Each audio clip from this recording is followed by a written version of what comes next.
Hello, my name is Sarah Zedek. My pronouns are she, her. I just saw The People's Joker, and I need to talk about it. As far back as I could remember, I always wanted to be a Joker. If you've heard about this film at all, it's because of the kerfuffle that happened last year when it premiered at Toronto International Film Festival 2022. It had one midnight screening. There were more that were set, but director Vera Drew got a strongly worded letter from somebody, probably Warner Brothers Discovery, although it obviously hasn't been confirmed, basically saying, stop showing this movie because it's a copyright nightmare. It was pulled from TIFF from that point on, and there was a significant question as to whether or not the film would be available to be seen anywhere for any reason whatsoever. For a good long time after its premiere at TIFF. I was interested in this film because it's a trans coming-of-age story by a trans director that is also playing a lot with copyrighted material and very satirical and parodic, while also being artistically, at least from the trailer, really wild and varied and different. Very much of an internet aesthetic that I haven't seen in cinemas really at all. Just the fact that it was something that made IP dynasties mad, pushing copyright and fair use and trying very deliberately, I think, to bait copyright holders. That's very much my jam. I talk about that fairly often on this channel. I certainly spent a lot of time on it in my Tunic review. So when they had a screening at the Seattle Queer Film Festival, I was ecstatic and I jumped on it without a single question. Because who knows if anyone, how this film will ever get distributed again. It's got a handful of screenings at various film fests. I highly recommend this film. The short version of this is that I loved The People's Joker, and I think you should watch it, especially if you're a trans person who has spent probably too much time on Twitter and trans Twitter, and somebody who has watched a lot of, let's say, left tube, bread tube type stuff, a lot of video essays. This is for you. This is a movie for us. This is a real watershed moment in some ways, and I want to talk about why and how. The thing about making this video, I knew pretty much as soon as I was coming out of the theater that I wanted to talk about it. But the problem is that obviously you can't see it, most likely. Who knows when there will be a digital distribution. Hopefully, eventually there will be one. Hopefully there'll be a physical release. That would be grand. So I want to explain why this movie is good, but I don't want to spoil the movie so that this isn't going to be a substitute for the experience, and obviously you haven't seen the movie and you might not ever get to see the movie. So I just want to talk about why it's special and why you should want to see it, and then why you should support. Vera Drew has a Patreon. The film was funded through Patreon and was sort of crowd produced in a lot of ways. This is a film that is very worth watching and very worth thinking about, and I am dying to get my hands on a copy of it so I can go frame by frame, because there are a lot of jokes that are just like on screen for a little bit. It's very much like a video essay in that respect. The general overview of what makes this film special to me is that it is, on one hand, a trans coming out story. It is a trans woman reflecting back on her transition after the fact and giving us the sort of sordid details. It's very emotionally honest and heart-wrenching in a number of places. It is also a Batman movie that is a parody of a lot of Batman stuff. It plays a lot with the imagery of the Batman films and sort of comments on them. It also comments on the Batman mythos in general in a lot of different ways. It is a commentary on the current state of stand-up comedy, or improv comedy specifically, and UCB and Lorne Michaels and Saturday Night Live sort of by implication. It's also kind of a video essay, which is wild. It is just kind of a video essay. It opens with Vera Drew dressed as her character's name is Joker the Harlequin. Her makeup feels like the makeup of a character in a video essay. Like, if you told me that at the very start that this was a philosophy tube video, I would buy it. I would buy that. It feels like that, the way that she presents herself and the way that Joker the Harlequin as a character sort of reads as a symbolic cipher that is sort of using a silly conceit to discuss something deeply personal and difficult. One of my favorite things that video essays can do, which is launder the educational or autobiographical or just otherwise informational aspect of it through a fictionalized device of some kind to make it more entertaining, while also opening up the possibility to use that entertaining kind of divide to also focus on other subjects. So the Batman cipher, the Joker cipher of this film, it isn't superficial. It is a means of sort of disambiguating Vera Drew from the character so that she can talk about her transition with a bit more levity.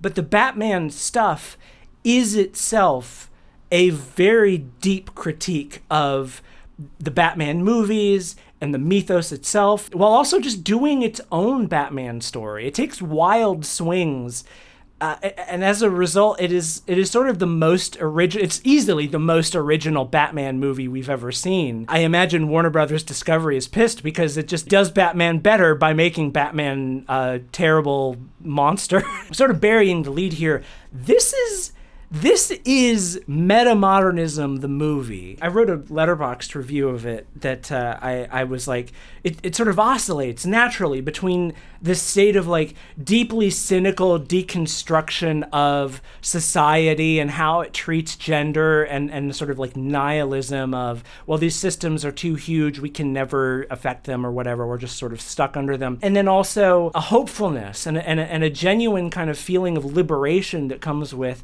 questioning and changing one's gender and learning who you are and using that as fuel for your own art. It oscillates back and forth between cynicism and sincerity in a way that is literally just the textbook definition of metamodernism. And it's funny. I can't let that go unsaid.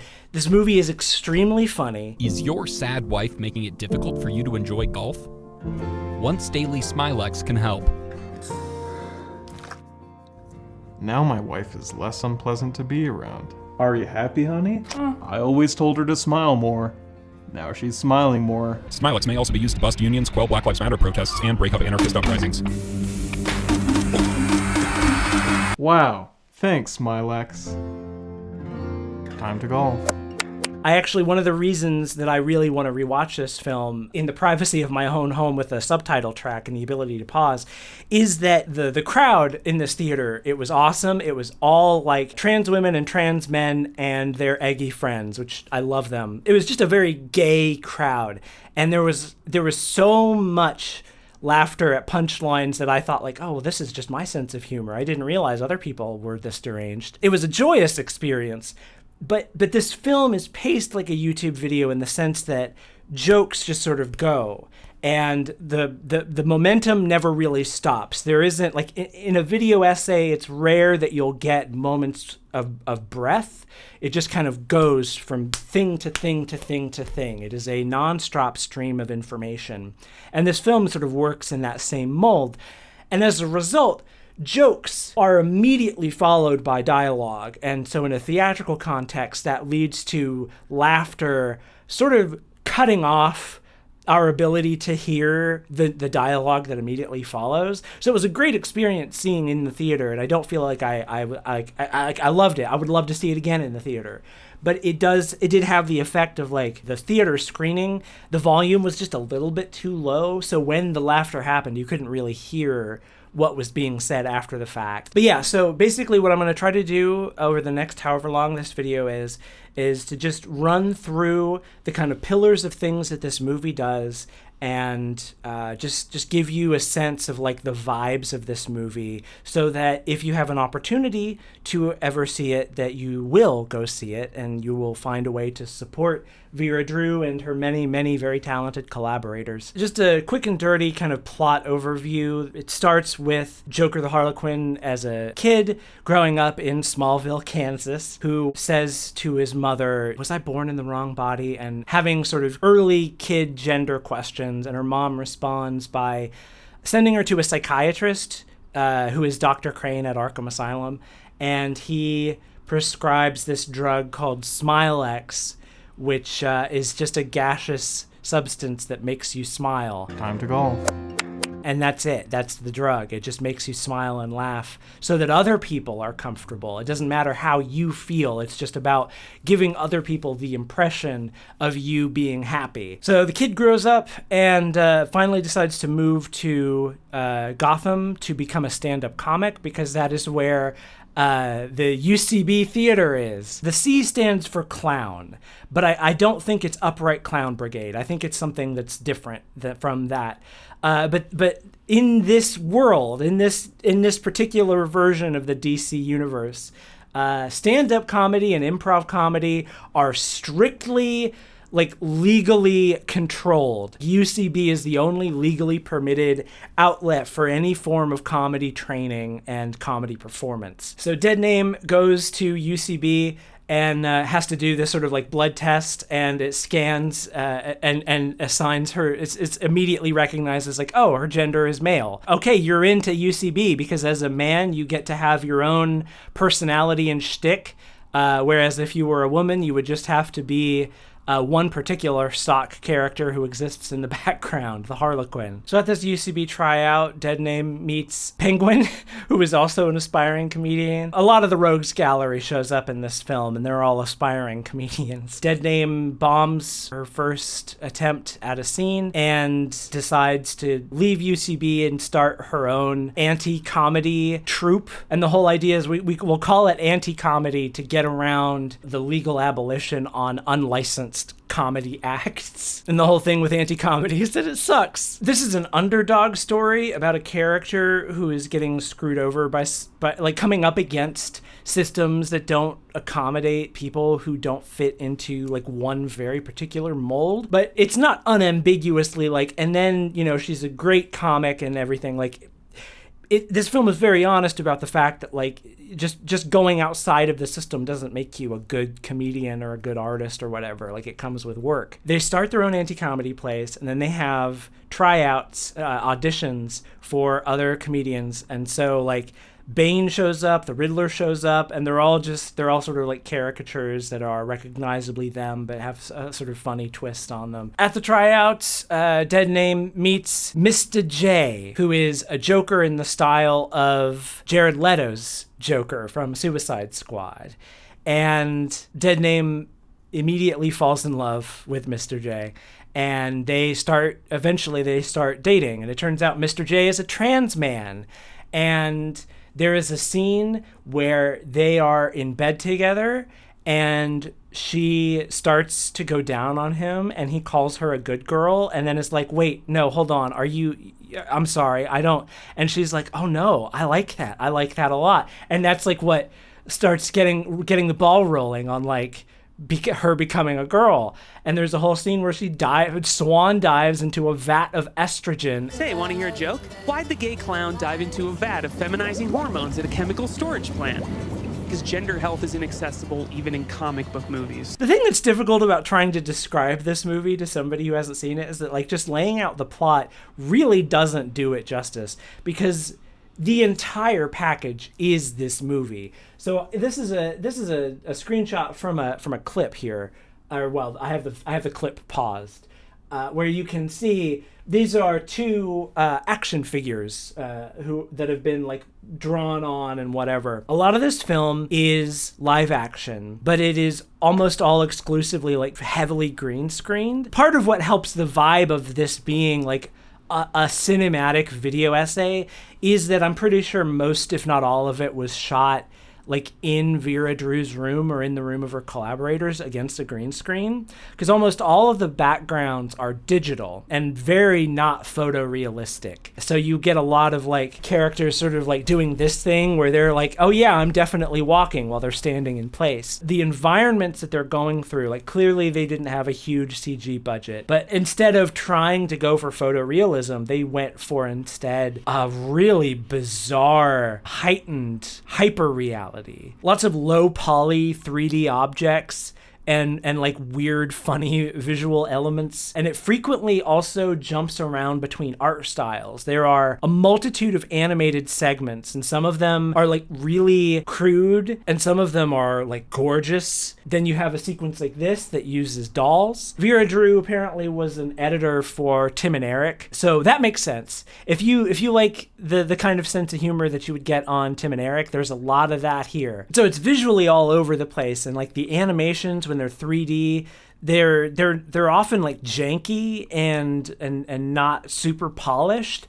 And that's why it works, is that it's so over the top. It feels like, what if Mirror Mask was good? Dreams have a mind of their own. This feels like an internet video that has been put on the silver screen. And it works. It feels like the culmination of a lot of different forms. And I think a lot of people who will have seen this, who are going through this, the festival circuit, might not necessarily be tuned into the specific cultures and traditions that this film is drawing from, and that's part of why I wanted to make this video. It is pulling very much from the video essay style, where it starts with Vera Drew giving this direct address as a character that is very clearly a cipher for herself. Obviously, films have had characters doing direct address quite often, but there's always this sort of like theatrical divide, whereas this, it feels like a vlog.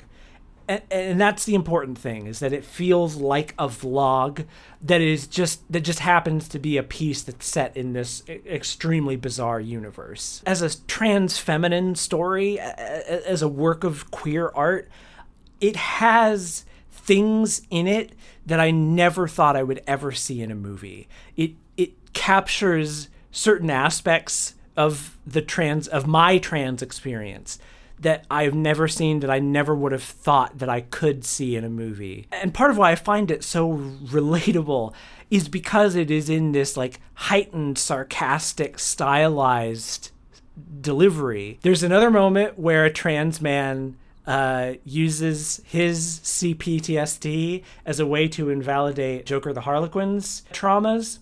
And that is an experience that I have had very specifically. It's a weirdly specific thing that I want to be clear is not like a knock against trans men in general, and this film does a good job of handling that specific character. Vera Drew even makes a point of like saying, you know, in movies they always show you an abusive relationship in the form of like, you know, a guy in a tank top beating his wife and yelling at her and drinking all the time.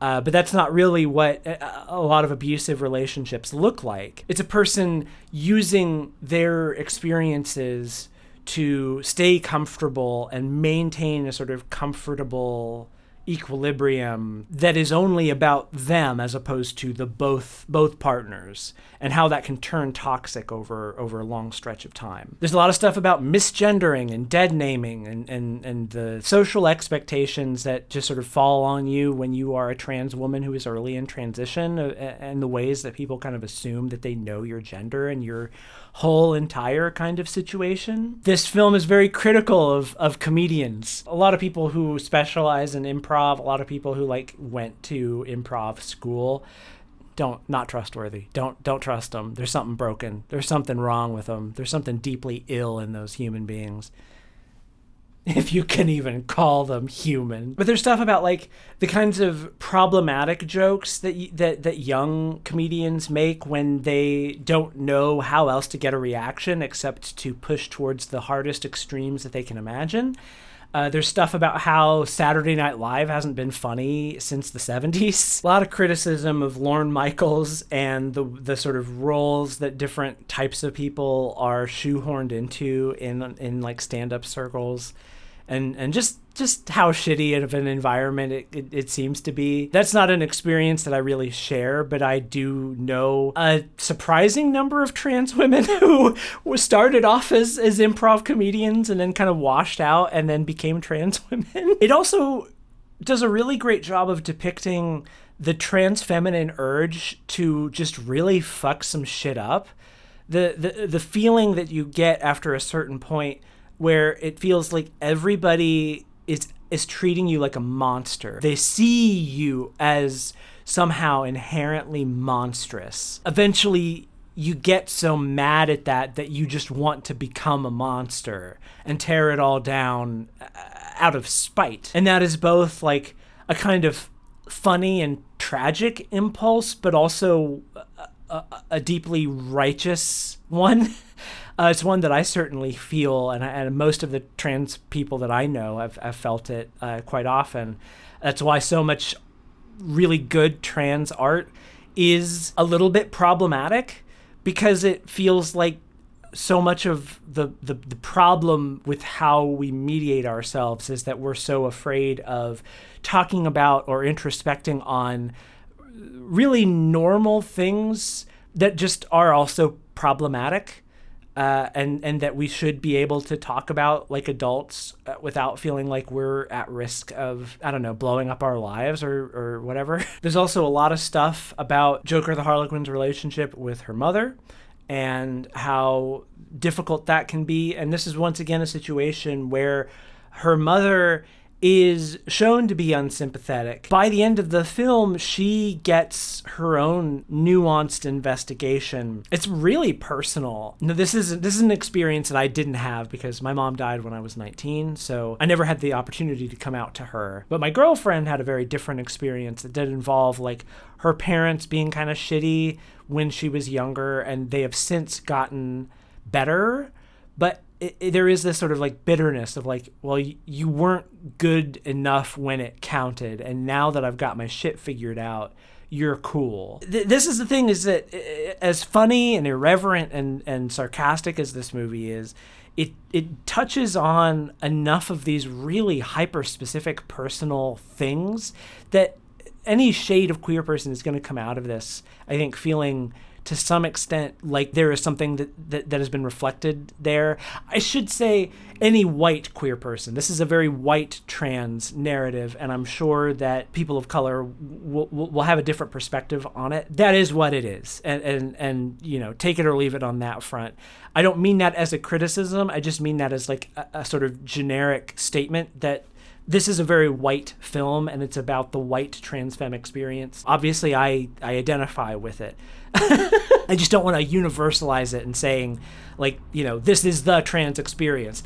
It's not it's a trans experience. But it is a very honest and personal version of that experience. And if it is the experience that you have had, you're going to feel some emotions about this movie. And then there's the Batman stuff, which, the way that I've been talking about it, it kind of sounds like it's tacked on, but it really is not. It absolutely is not. This has a genuine love of the Batman mythos on full display that is also deeply critical of it, and particularly how it has been handled by Hollywood and the current owners of the IP. I think what's interesting about the Batman in this universe is that everybody already knows he's Bruce Wayne, and he has retired from being Batman, except he hasn't really, and now he has a really ridiculous mustache. He's like showing up on like dating reality shows. But then there's also these drones, like bat drones, that go all over Gotham that are constantly monitoring people. One of the climactic events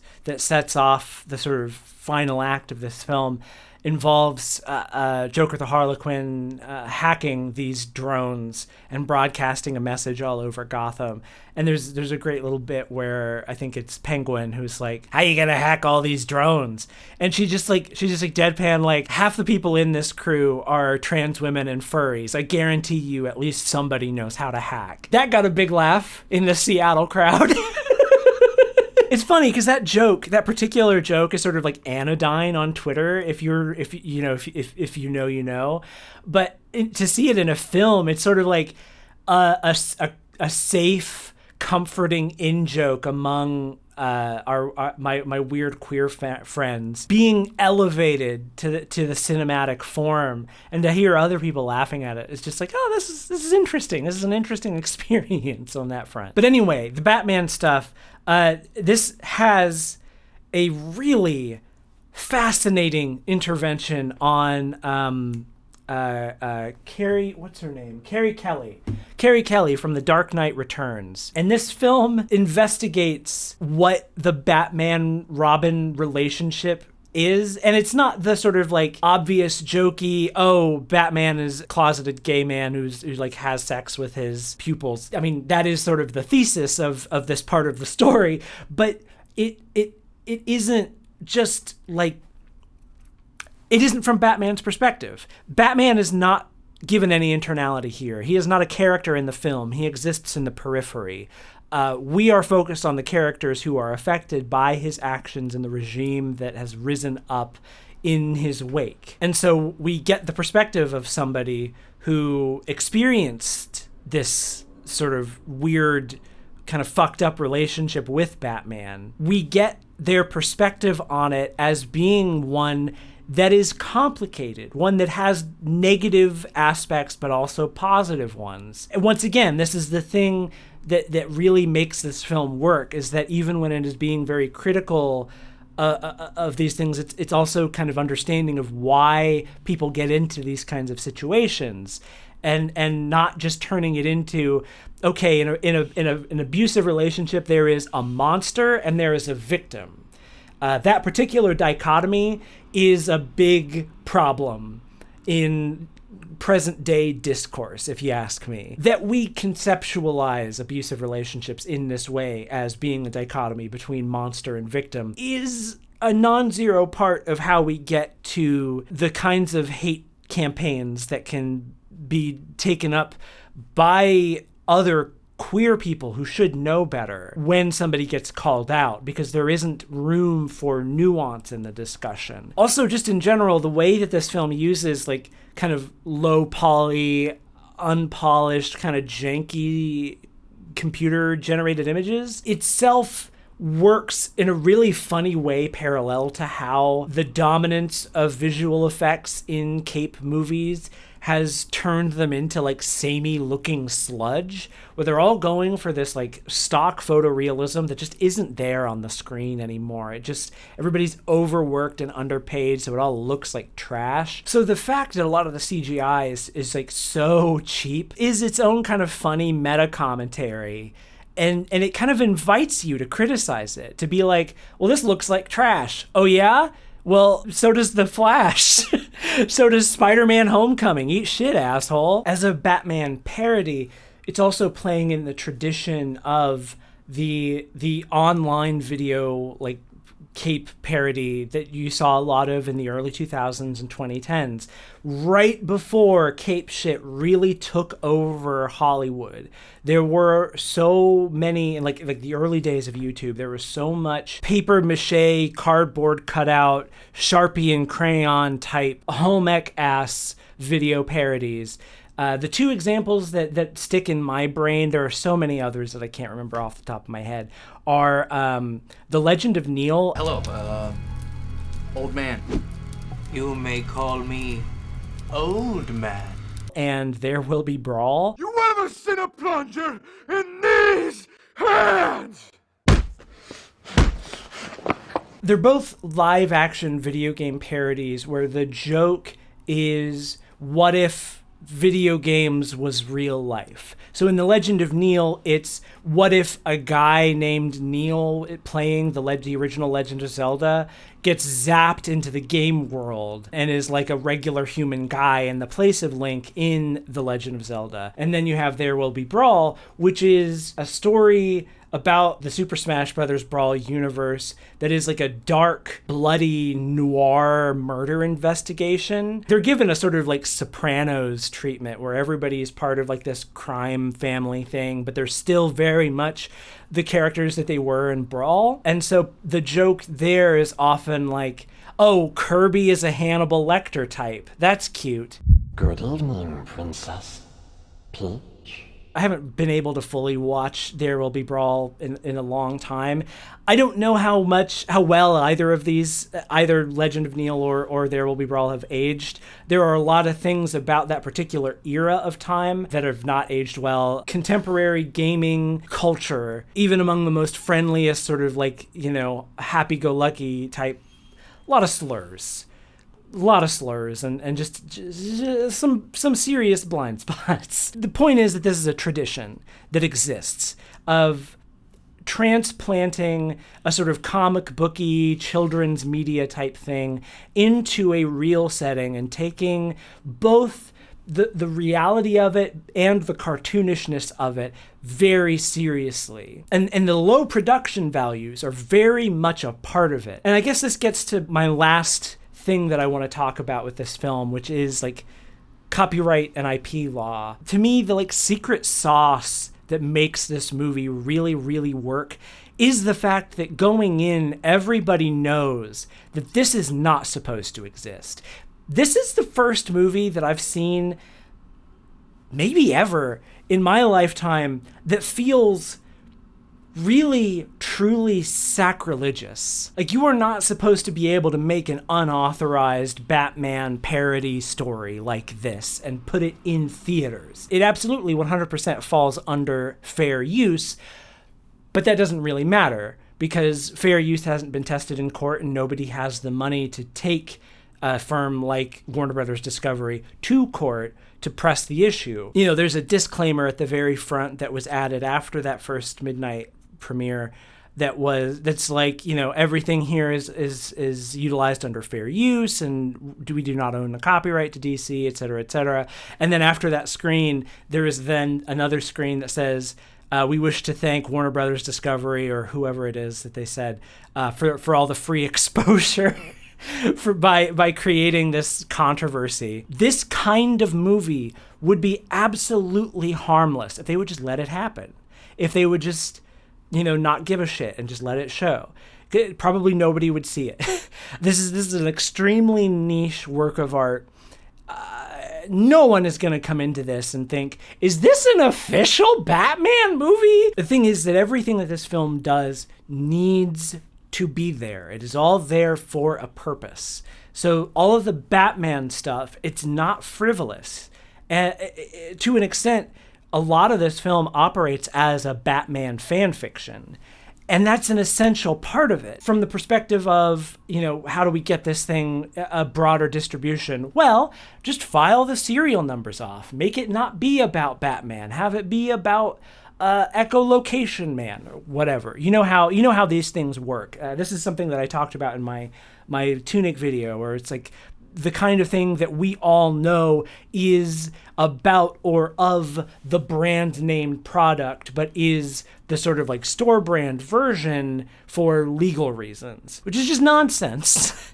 It's a nonsensical system from top to bottom. And this film is made like dancing in those waters, like joyfully, where all of the Batman stuff, all of the fanficky stuff, it's there because of how it shouldn't be, of how this kind of thing shouldn't be allowed. And this is what this film got me thinking about, is the fact that DC, let's just say DC Comics, let's say Warner Brothers Discovery, or Marvel or Disney, they want to completely saturate our culture with their IP. They want us to experience wall-to-wall comic book movies and cartoon movies and things that they own that are of their brands. Here's your toys, here's your posters, here's your clothes, here's your Blu-rays, here's all of these things that will sit in every single corner of your life. All your action figures and your Funko Pops, your tattoos. They want all of our culture to be suffused with their intellectual property. But they then expect us to never actually iterate on that culture. They expect this culture to be one-sided. They want to control what is popular entertainment, and they have successfully done so. These are the stories that we grew up with. Batman has been around for over 100 years at this point. Is that true? Is that true? That's got to be true, right? Is that true? Okay, 1939. Not quite 100 years yet, but getting pretty close. I've lived my entire life with Batman just being as much a character of the cultural canon as Robin Hood. And the idea that these stories that they want us to feel like are a part of our lives, the idea that we can't tell stories about those stories without arbitrarily filing the serial numbers off in a way that just makes them look stupid because everybody knows, like, oh, this is the Justice League, but it's just legally distinct Justice League. That sucks. Nobody likes that. It's never good. It's never good. This feels more like a comic book movie than any of the comic book movies that I've seen in my life, basically. Most of the comic book movies I've ever seen, they're just movies that are kind of about comic book stories. This is a comic book movie because it is stylistically, emotionally, textually, thematically, all over the goddamn place. This is not arbitrarily a Joker film. The Joker as a character and the world that they inhabit for Vera Drew means something. It is not just a cipher for herself because she thought it would be funny. It's because it is funny, but also because it means something to her, because she cares about these characters and she feels a sense of ownership of them because she sees herself in them in some way. And that's the secret sauce. That's what makes it work. You know, I started making like a found footage Joker movie, like using Todd Phillips' movie and Batman Forever and, you know, 60s Batman, and kind of making this big, like almost everything is terrible style mashup of it. And really, like, in that process and also just thinking about these characters as, like, you know, it's shoved down our throats all the time that, like, these are the modern myths and, like, oh, it's so important, which is, like, really just propaganda created by our government so that, like, Marvel movies keep getting made. But really thinking about it is, like, if these are, like, modern myths, like, myth is about exploring coming of age and, like, you know, coming into being. So, like, it really, all the themes just kind of presented themselves. We really along the way realized, like, you can do anything in this world, so, like, why can't you unpack, like, real human emotion and themes and stuff? I think that's everything that I wanted to say about this movie. For now, I would like to make like an actual in-depth video essay at some point, but that would have to come after there is a widely available release of this film, because I want to do like an actual textual analysis. I think it would be very fruitful to do so, especially because there are a lot of on-screen gags, once again very YouTube, that are like text on the screen that are there for like 5-6 frames at best. So if you have a chance to see it, absolutely go see it. If there's a Blu-ray release, if there's any kind of anything, pick it up.